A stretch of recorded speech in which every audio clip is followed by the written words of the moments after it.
ఒకటి ఏకవామండి అని అడిగాడా లేదా ఆయన? మొన్న కొద్ది రోజుల క్రితం ఒక సభలో మీరు విన్నారో లేదో, నా చుట్టూ ఉన్న వాళ్ళు ఏ కులమో నాకు తెలియదు అన్నాడు ఆయన. అది అవి మాటలతో జనాలు మాయ అయిపోతారు అనుకుంటాడు ఆయన.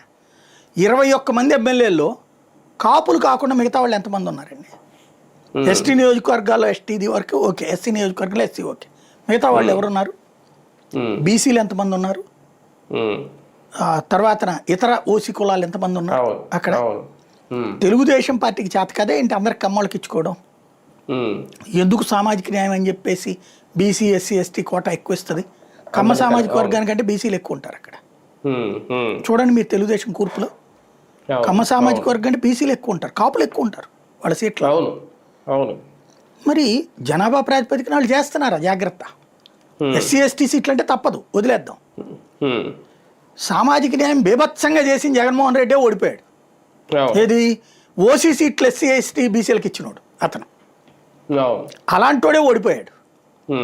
ఇక్కడ అది వీళ్ళు ఏమనుకుంటున్నారు, అతనికి అంత సామాజిక న్యాయం చేస్తేనే ఓడిపోయాడు. ఈవెన్ బీసీలకు మన సీట్లు కూడా అట్లాగే ఇచ్చాడు కదా విపరీతంగా, సామాన్యులు తెచ్చి కూర్చోబెట్టాడు కదా జగన్. కానీ అతనే ఓడిపోయాడు. మనల్ని మన కులాన్ని మనం నెత్తిన పెట్టుకోవడం కరెక్ట్ అనే ఫీలింగ్లో వచ్చారు. చుట్టూ ఉన్నోళ్ళు ఆ లెక్క చెప్తున్నారు, కానీ జనం అబ్జర్వ్ చేస్తారు. అది మైనస్ అవుతుంది, ఆయన గ్రహించటం.